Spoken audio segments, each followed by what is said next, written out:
My name is Jeff St Laurent. This is the Live Tuesday Call, coming at you every Tuesday, 12 Eastern to 1.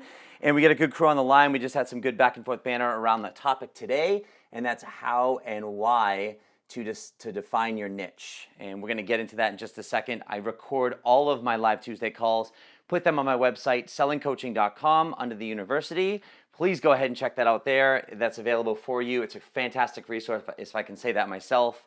So again, sellingcoaching.com, under the university. So I got a lot of great calls there, a lot of great education, get as specific as I can for you. And then also on the homepage at sellingcoaching.com, right when you go there, I have a resource guide for you. It's an audio and PDF guide. It's it's called the Ultimate Startup Guide for the New Coaches. So you can go ahead and check that out as well. And then at the top of every page on my website, there's an invitation to check out my private Facebook group. And there's a great resource there. I mainly use that for my clients and also other coaches, kind of as a vehicle to express themselves, speak their message, learn their message. We do a lot with video there as well. It's always very challenging, but it's great. It's a fantastic medium. So you can certainly check that out. And then lastly, I also do one-on-one and group mentoring. So if you're in that spot where you're thinking, you're either frustrated or you're just getting started and you feel like, you know what, I want to do this the best and I want to do it the right way, if you will, the first time, maybe you need some guidance. So just on my website, sellingcoaching.com, go to the Work With Me page. At the bottom, there's a little form if you want to fill that out. It will come to me directly. I'll reach out to you directly. We can have a relaxed conversation and just kind of see where it goes. But with that being said, let's talk about this today. And as I help coaches transition to a full-time business and I focus on the selling aspects, like the marketing aspects, that's a big aspect. Like I say all the time, for me, that was one of the things, that skill set of selling and understanding that is what allowed me for that continued success in a full-time business since 2003, 2004, when I began coaching. And so today when we talk about why and how to define your niche, again, a lot of it really, at the end of the day, relates back to selling. And it's positioning ourselves in the market. It helps us with the marketing aspects of it. But with that being said, it's like there's a lot of reasons why we need to define it. And a lot of people have heard them before. And I want to share some of those today as well, just so, because sometimes it gives you a different perspective on when we get there. But what I'll say about it is, there's, do I do it? Do I have a niche? Do I not define a niche? And let me start off by saying this way. And when I'm working with my clients, that's one of the first things we do with my mentoring clients is say, hey, we've got to figure out, where you're going with this. And I like to, instead of the word niche, I'll pull it back a little bit and I'll say this. And a lot of my students have heard me say this phrase many times. And I like to help you figure out, I'll call it your headline. Think of it like the headline of a newspaper, headline of a magazine, etc. It's helping who with what specifically. And that's really what we're going to come up with, is helping who. So like, for instance, mine, if you go to sellingcoaching.com, helping coaches transition to a full-time business. And then I niche it down even further when I want to be that selling guy, meaning I want to teach the art and the skill set of selling. So that even further niches it down. And I'll say it like this. The biggest value in that, or to say it different, the biggest reason is to give us value to somebody. We are perceived to someone to have a lot more value to them when we're talking more specifically about something and someone that we're working with. So in other words, if I pull my phrase, helping coaches transition to a full-time business, if I draw that back a little bit and I'll say, like, let's say I help coaches grow their business, right? That's more of a general term in growing their business versus transition to full-time. Transition to full-time is something, a more specific outcome, whereas growing your business is still very, at the end of the day, it's still very general. Just, well, what does that even mean, grow your business? There's a lot of interpretations around that. And if I draw it back even further, I can say, I just help entrepreneurs grow their business, right? Not even coaches per se. Or I can just say I can help people grow their business, right? So I'm trying to show you, like, from maybe more specific, helping coaches transition to a full-time business, to something a lot more general, like helping entrepreneurs or helping people grow their business. So what happens is as you get more niche down, if you will, what I say is you become more valuable to somebody. So if a coach, like those of you on the line, if you're looking for help and you want to do coaching full time, and you really want to do this, but there's questions, there's things you're looking for, you want to learn how to price or whatever it is, you're trying to figure out your niche as an example, and you come across a lot of people out there, because there's a lot of people out there, as we all know, and you see what I write, helping coaches transition to a full-time business, I become a lot more valuable to you than the next person who, let's just say, everything else is identical. There's another dude who looks just like me, let's say, and his branding is just, everything's the same, the colors, the things like that.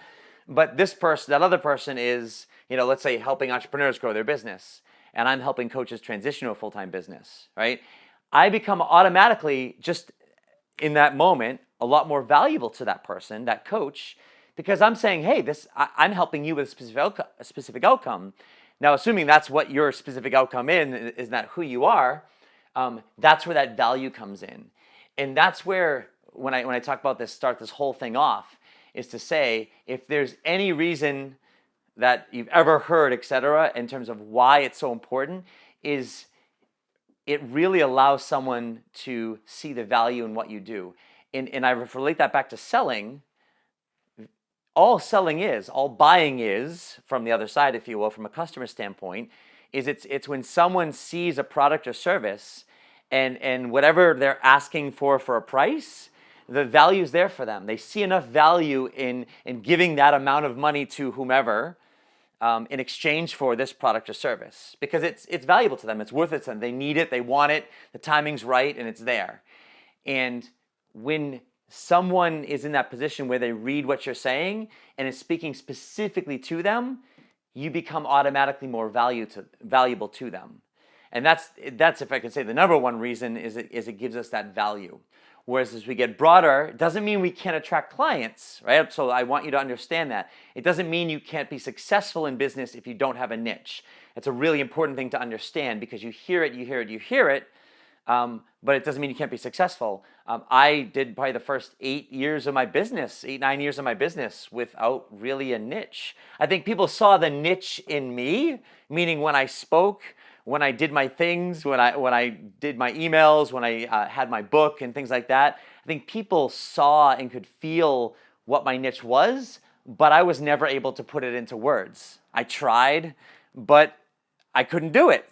I was a big advocate of just running and doing things. And I was successful at it, so I didn't stop twice to think about it.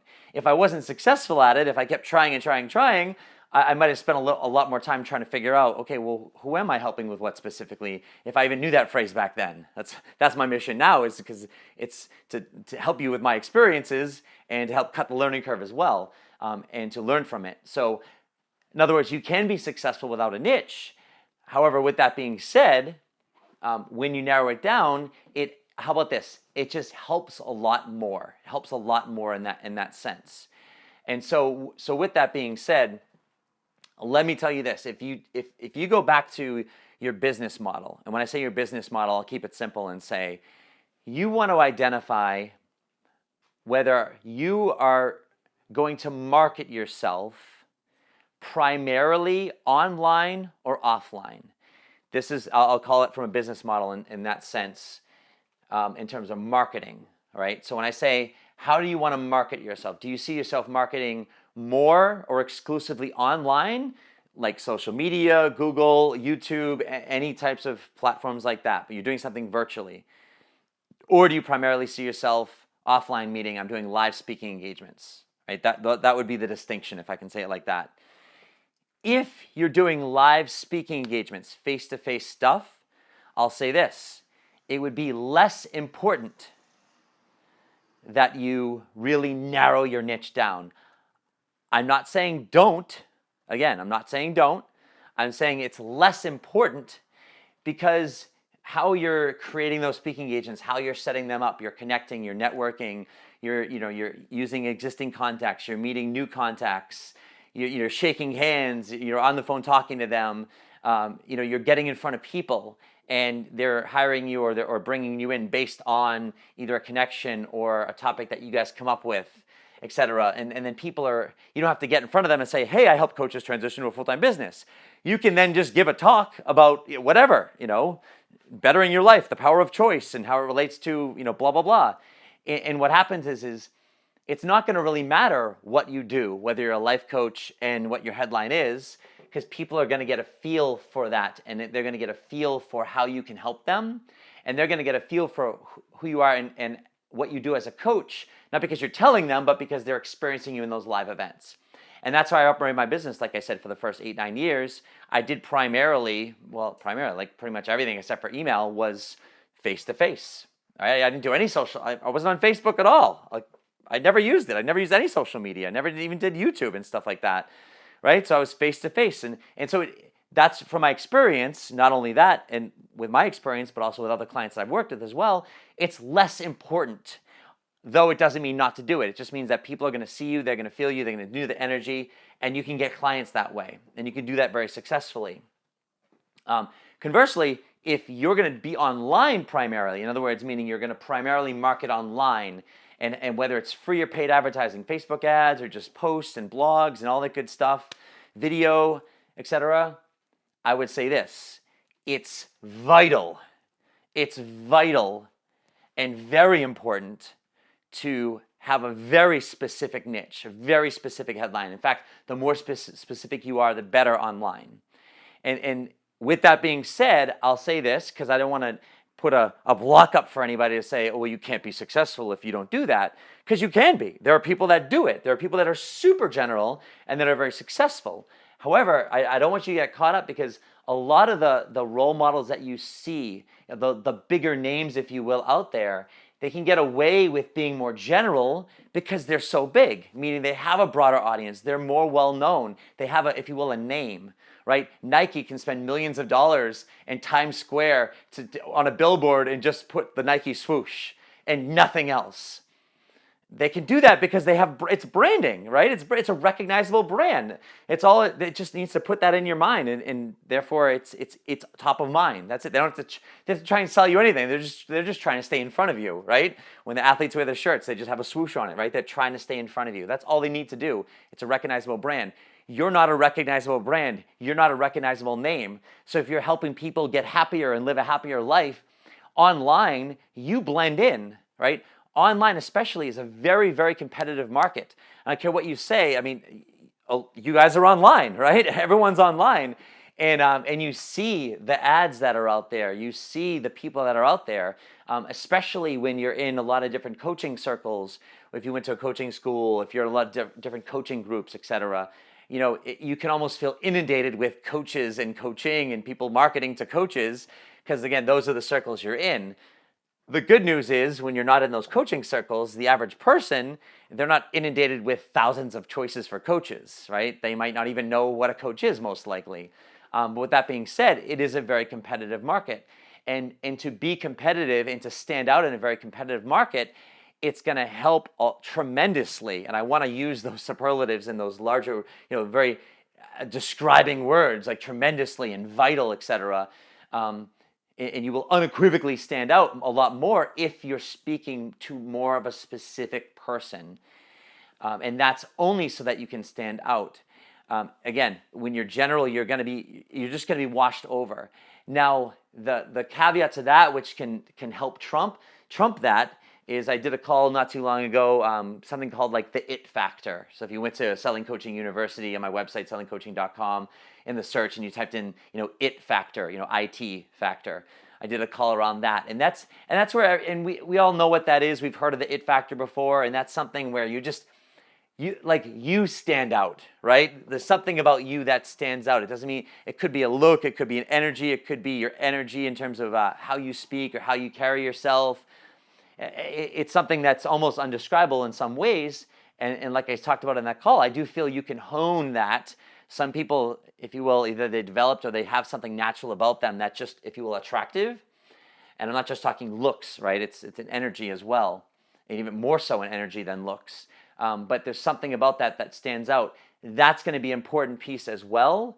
And sometimes that could be enough to carry you. But even with that, I'd still say in an online marketplace, it's going to be a lot more vital to stand out by really narrowing that down. So with that being said, I want you to take a closer look at is, okay, how do I want to market myself?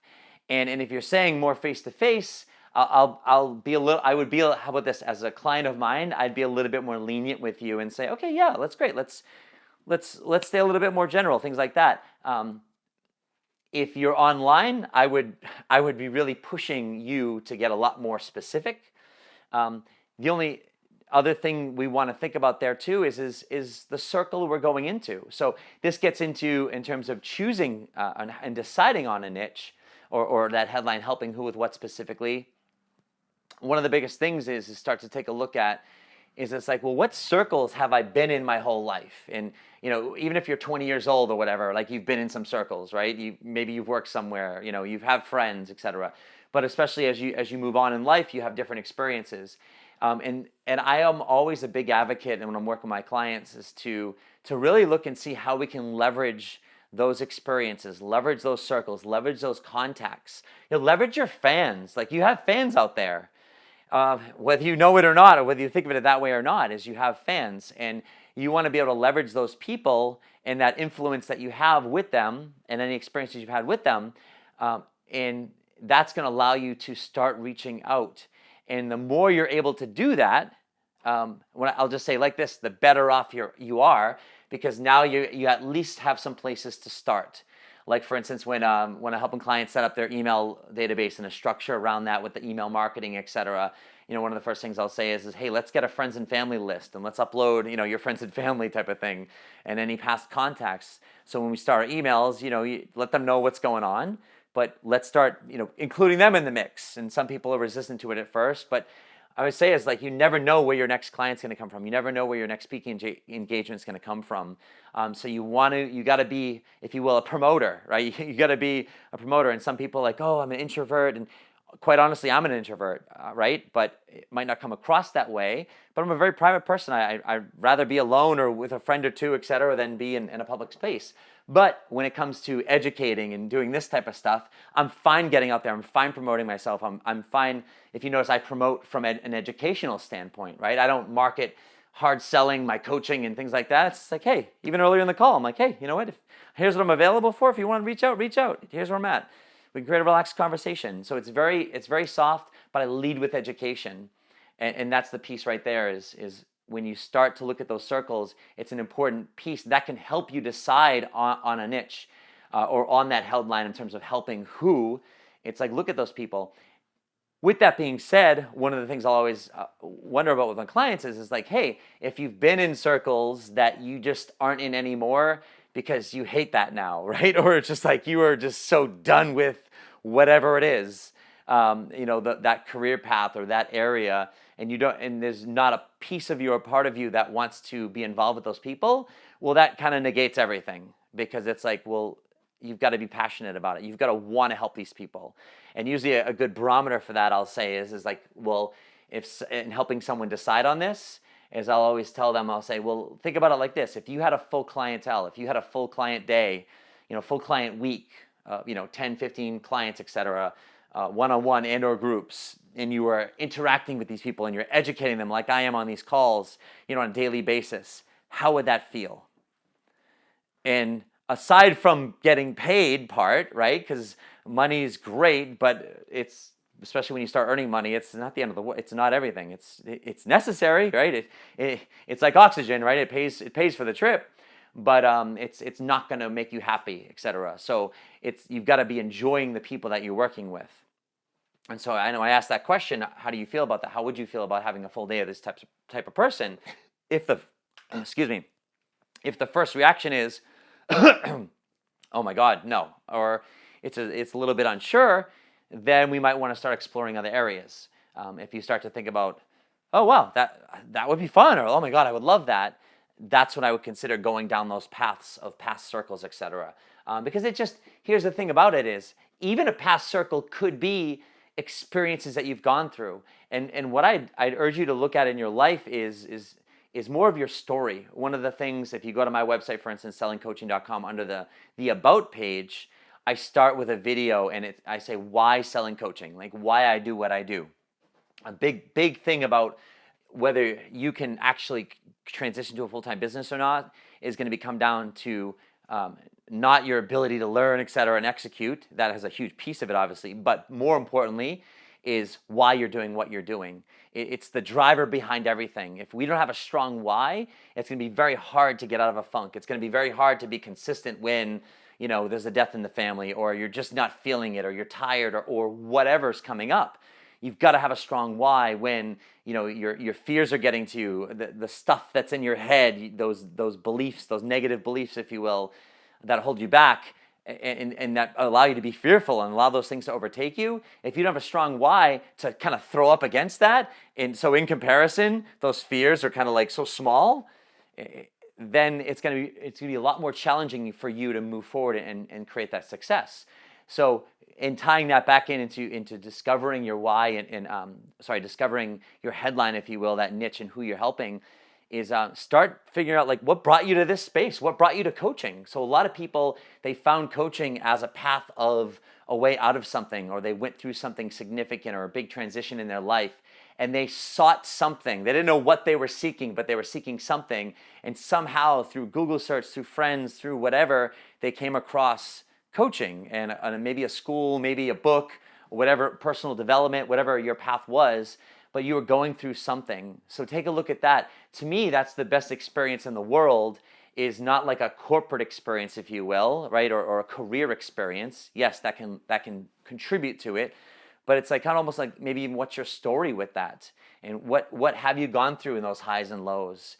And I don't want you to have to think like, if you're out there thinking like, oh, I haven't gone through anything in my life, right? I mean, I'll be honest, in my life, I feel blessed because I haven't gone through, of course I've had my challenges, right? I'm not trying to say life's been super easy, but at the same time, when I hear other people and some of their challenges, I'm like, oh my God, or your parents did what? Or, it's over the course of the years, as you can imagine, coaching a lot of people, I've heard, I would say almost everything, for that matter, and I feel blessed for that, but it doesn't mean you can't draw from experience, right? But if you've had some really high highs and some really low lows, especially, that's what I'd ask you to consider looking at. Even if you don't feel like you're out of that low, or if you will, mastered that low yet, in other words, or maybe surfaced from or stabilized that low point in your life, whether it be weight or finances or relationships or drugs or you name it, right? Whether you're stabilized, if you will, or out of that or not, that can be a great experience, because that's what you can start to leverage. You can start to help those people where you were, even if it was just yesterday, even if it was just months ago, you can start to help those people because they're looking at it from where you were, saying, oh my God, this is impossible, or oh my God, I have no idea how to get through this, or oh my God, their world looks hopeless. And you were there at one point. Those are people you can help. And then you can get a lot more specific, because now you're helping people with that. What is that? And you're helping people, then maybe there's a label, right? Maybe there's a label for those people, because maybe you could have labeled yourself as you were going through that process. And when I say, helping who, that's what we're really going for, is can we find that label? And like I said, especially if you're going to do something online, finding that label, if you will, of coaches or single moms or dads or people that have gone through divorced couples, divorced something, right? You're getting something that's more specific, that now you can start to search for those people. And again, that goes back into the value of it. So if you start to leverage some of your past, if you will, past experiences, not all of them, right? So maybe you've gone through a divorce, and then and one of your children had Down syndrome, and I'm trying to pick out some tough points that people have to go through, right? Or something major happened with your career and you went bankrupt, right? Or I mean, you name it, right? There's challenging spots that people go through, right?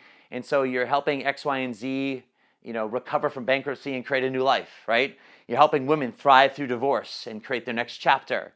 You're helping mom or parents, transition from what is it? Sorry, I'm drawing a blank. Transition. As the kids go to college, I forget what that's called, empty nester, right? So that's like a label, for instance. So now as you've gone through some of those pieces, like as I help some of my clients through some of those things, right? Those are the things where you can start to stand out. As soon as you start talking to empty nester moms, right, who are going through, and you start sharing your experiences, you become more valuable to them. You see that? As opposed to just talking about transition in general, it's like, well, instead of just transition, like, well, what transitions have you gone through? What have you experienced with that? And you might not look at yourself as, oh, just because I went through a divorce or just because my kids grew up and moved out of the house or whatever, I'm an expert in that area. You might not think that, but I guarantee you, by you, let's say, creating a minute video, sharing some of your experiences or sharing what you've learned, I guarantee you someone who's in that phase right now or approaching that phase can learn from that. And they can be like, oh my God, that was so helpful. And next thing you know, they become a fan of yours because you're speaking to them. And see, that's where the value in that comes in starting to narrow that down, like I said, especially online, is because you really get to speak more towards that person. So that's kind of some of my thoughts in terms of how you're gonna, if you haven't narrowed it down yet, how you can start to get to that space. The number one challenge I find, obviously with myself, like I said, I didn't do it for 8 or 9 years. And like I said, if you're rolling with it and you're moving forward and you're getting paid, then you know what? I wouldn't necessarily question it. Just keep going and evolve and grow and keep expanding your business. And you're going to find you're going to be bouncing around from maybe one day you're dealing with a mom, next day you're dealing with a corporate executive, and the next day you're dealing with a teenager. And I've had that experience, right? I'm dealing with State Farm agents, and I'm dealing with you name it. Those are the people that I worked with for many years. And your career can start to go and evolve as you evolve and as you meet people, and it can take on different forms. And that is definitely a path to go down. So in other words, if you're listening to some of the things I've said, you've probably heard different things from different people as well in terms of how to narrow it down, et cetera, how to decide on that. And you're just getting to the point where you just can't decide because, like I was starting to say, that's the number one challenge is I find that I work with coaches is they can't decide, right? There's these different areas, and it's like, oh, I want this, but I also want this. And it's like, well, where do we want to go? We've got to find a place to start. But if you can't decide in an area, I don't want you just sitting there and doing something. That's why, when I reference my private Facebook group, that's why I always tell people, even my coaches, especially that I work with, that don't have that headline yet. It's like, all right, well, we can find it. We may not find it. Whatever. Let's start speaking. Start talking on something. Start articulating your vocabulary. Start talking about something. Tell me a story. And start talking about it, and let's see if you start to gravitate towards something. Maybe we don't niche down or grab your headline around a specific population, et cetera, but maybe you become the mindset guru, and then we could say, all right, well, maybe you're the mindset guru, for Olympic athletes, right? Or you're the mindset guru for sales professionals, right? And so see how you can start to pick an area, but then some people start to get like, oh, well, I don't want to be I might get bored with this person, right? I don't want to get pinned down to this one area. And the one thing I'd say is well, okay, then at least start speaking your message. And just know this, maybe this will help you decide if you're listening to this. What I've found is, like I said, I've been coaching full time since 2004.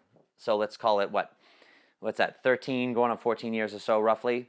So over that time, my life has changed significantly several times. Not immediately, but I would say every 3 to 5 years, my life has evolved, right? Whether it's a child or a wife or a divorce or fitness or family and friends and just life situations, living, you name it, right? So as your life evolves, your message in terms of what you teach and what you speak is going to evolve as well.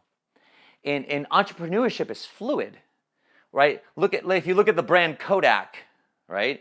I don't know how long you're familiar with Kodak for, but Kodak as a company, they're still around. But if you think back 20, 30 years or whatever, what the products Kodak was putting out there are very different than what they do now. It's like cameras and film. It's evolved, right? So they've evolved, and they've evolved to stay in business. They've evolved with technology. They've evolved with society and generations and different needs and social media. You've got to evolve, or you know what I mean? So as you evolve in your life, as technology evolves, as generations grow older and generations, grow older to the point where they're out of the market, if you will, and then younger generations come into the market and there's new ideas. Business in general and entrepreneurship in general in even probably next year, who knows, right? Is can look different. And now there's the new Facebook, if you will. I don't know what that is yet, right? But there's some things that are going to be strong and giants for a while, and there's some things that are just going to pop up. We don't know what's going to evolve from there. And so we don't know how we're going to be able to touch people, or how marketing is going to change, or how our way of being in front of people is going to change. So with that being said, if it will help you decide on something, I'm always saying, like, well, let's go for the single moms, or let's go for the financial advisors, or the baby boomers, or transitioning into retirement, or something specific, because let's put our stake down and start going after these people, and then let's see how it evolves, because your message will evolve and you're going to evolve. And I think back even probably 3 years ago, 4 years ago, and I had zero clue that at this point in my life, I would be completely focused on helping coaches transition to a full-time business. Probably never even crossed my mind. It really wasn't until 2012. So maybe that long ago, but like 2012 till now, when it first started crossing my mind, because I did a few conference calls for the coaching school that I went to, right? And then the year after that, and then the year after that, and then I started thinking about coaches more and more, and realizing, wow, I have something that can help them. And I don't see anything about selling out there. And it's like, who's helping these people really transition? And I don't see anything specific. I just see a bunch of general stuff that's not leaving everyone more confused, And so then all of a sudden, let's say 2 years ago, I'm just like, this is what I'm doing. I'm helping coaches transition to a full-time business. I just made a complete shift in my business, complete shift, And do I still have corporate coaching clients? Yeah. Do I still get a life coaching? I got a brand new life coaching client, if I could say that, life coaching last week, right? It just came through a referral. So it doesn't mean I'm 100% working with coaches exclusively. I have some diversity, if you will, in my client portfolio and my earnings portfolio. But yeah, the majority of them now are there, because that's where I'm focusing all my energy efforts in terms of marketing and so forth and so on, and message. But with that being said, what will happen in 2 or 3 years from now? What will my business? Will I even be doing selling? I don't know. And I'm not planning for it or not. I'm going at it full steam and full on. But I don't know what my life's going to look like as my son becomes a teenager, and you know what I mean. My life evolves as a person, and who knows? I could a major injury and I lose both my legs. Let's not. I'm just throwing this out there, right? I don't want this to happen, but. And all of a sudden that might shift my focus, and all of a sudden I'm helping. I mean, you can see where I'm going with this as a point. So don't allow feeling boxed in. This is really my message. I don't want you to allow to feel boxed in or trapped if you start to decide in an area. To me, if you've got experience in it and you're passionate about it, and you can see yourself working with these people full on, start speaking to those people. Start sharing that message. Start talking around that and see what starts to come out. I've had clients commit down a path, and they started speaking their message, things like that. And even after they made 2 or 3 videos or whatever, they're like, I don't know, it's not feeling right. I'm like, well, let's get rid of your rules around it, and let's just start talking a little bit more freely with less rules, and just start going that way. And I'm like, just stick it out a little bit longer. And then they start to feel their message a little bit more, and then they started running in that area, because they're like, you know what, it does feel good. They just need to find their voice for that person. All right. So really my message to you here is that number one is, let's understand why it's so important. In a sense of, where's my marketing model going to be? And if I'm primarily online, let's really put some concentrated effort into, hey, who can I help with what specifically? But either way, let's start getting our message out there, and let's start evolving it, and let's see where it takes us from there. The last thing I'll say before I open the call up, for some questions, or what you would take away from this, is having done both models, right? So I've done the non-niche face-to-face live event model for quite a while. Very successful at it, worked really well. And now I've done the, let's say, well-defined, helping who with what, well-defined niche, completely 100% independently online, exclusively model right now for a few years, doing very well with it as well. Having done both of those, here's what I will say. I would, if I had to choose one over the other, I would unequivocally, absolutely have a niche. I would unequivocally, absolutely, have a very specific helping who with what specifically. If I couldn't get there right away, like some people were saying at the beginning of the call, they're like, let it evolve. Don't put the pressure on yourself. Don't avoid it because you're just scared or you don't want to choose or decide. That's one thing, right? If you've got an area, let's not avoid it or not decide on it because you're just, you know what I mean? Let's go down that path. Let's commit to it, right? But if you truly are just lost and if you truly have put some time into it, let's start moving you forward and let's evolve it from there because it can work, right? But having done both of those, if I can close on this, is to say I would choose this. And here's why. And not just because, I'm 100% online and it's a lot more vital. Yeah, that's an important piece of it. But from this is a deeper piece. This is really valuable. I wish I knew this earlier on, but it can be more experiential. That's why I want to share that, is as an entrepreneur, 100%, meaning I am completely relying on myself and nobody else to provide for myself and my family. To me, that's true entrepreneurs. You're relying on nobody or nothing else, your own resources, skill sets, et cetera, to and or even employees, et cetera, right? But at the end of the day, you've created it. Your name's on the overhead, right? You're responsible for it. If you don't work, you're not going to get paid, type of thing, in creating new business, right? When you're in that space of true entrepreneurship, there can be, depending on who you are and how you view things, a level of anxiety. Because at the end of the day, your responsibilities, meaning bills, keep coming in. They don't stop. And therefore, you can't stop. And you've got to rely on yourself and trust yourself and your abilities and your skill sets.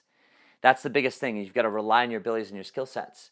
And I'm going to tie this back to having that niche and that headline, which is vital. What I found is when I didn't have that specific area and that specific market that I would go after, whenever I would get anxiety, even if I was doing well, even if I was earning and had a good month, etc., you're only as good as your last client, right? And the same is true now, right? It doesn't matter the difference there is, but the biggest difference is now I have a model, I have a structured model, and I have a marketing system that I've set up, and this is what I do with my clients, right? When I help them, is I have a specific model, a marketing model that I know how I'm gonna get my next client. I can't predict when, but I know it's only a matter of time based on what I'm doing. I've just got to keep doing every day what my model is. I got to keep doing what my tasks are. On Mondays I do this, on Tuesdays I do this. I keep having the conversations. And like I said, I can't predict when, but I don't know if it's going to be tomorrow or next week, but I know it's going to happen. I know I'm going to get another client. I know I'm going to get paid. There's the consistency of that. And that's because of the fact that I've defined it really well, and and that helped me define my model, and then it helps me know exactly where these people are so I can be in front of them with a lot more specific, valuable message that resonates for them, and therefore people are attracted to it more because they can read it and go, oh, this is for me or not. Whereas if I'm a lot more broad and a lot more general, people can read it and they don't really know if it's for them or not. Am I not happy with my life? Do I want to, Do I want to just live this life of abundance? And especially if you're using words that are just a lot more general and fluffy, if you will, they're feel-good words, and I'm not knocking them at all, but it's like, it's not real specific. So they don't really know if it's for them or not, versus if you read a specific headline, helping coaches transition to a full-time business, it's for you or not, period. And that in and of itself help people decide. And that goes back to, like I said, for me as an entrepreneur, it gives me more of the safety and security and feeling more grounded in what I do, because like I said, it's only a matter of time, because I know where my people are. And that's biggest benefit. One of the biggest benefits is when I've defined that who specifically, I know where they are and I can understand them more. I can talk to them. It allows me to know where I market. A client will ask me, hey, Jeff, should I go to a networking meeting? And I'm like, well, who are you going after? And if we've defined it at that point, right, I'll say, well, are those people there? If the answer is no, then you don't go, because why would you go to a place where your target market's not at, right? To me, that's to be a very basic understanding, right? So but if you're general and you can help everybody, well, you can go to every networking meeting. You could go on every social platform. You can go in any group on Facebook, right? And so it's like, well, where do I go? And do you see what I mean? It becomes a lot more confusing. And then also when it comes to education, well, what do I talk about? It's so broad, right? Whereas if I just relate back to where I'm going, right? It gives me security and it allows me to decide to move forward quicker with things because I know, well, who am I talking to? What do they need? What are they looking for? Right? And as I interact with that group more and more and that population more and more, I better understand that market. Therefore, I can design and I can have a call like this that talks to people that's like, oh my God, if you will, a pain point or places that they know they need help with because I understand that market and it gives me boundaries for what I could talk with. Whereas if I just was helping entrepreneurs, just grow their business, God, I could talk about health and fitness. I could talk about mindset. I could talk about power of choice. I can talk about scheduling. I mean, I could go anywhere with it. And some people think like, oh, that's great.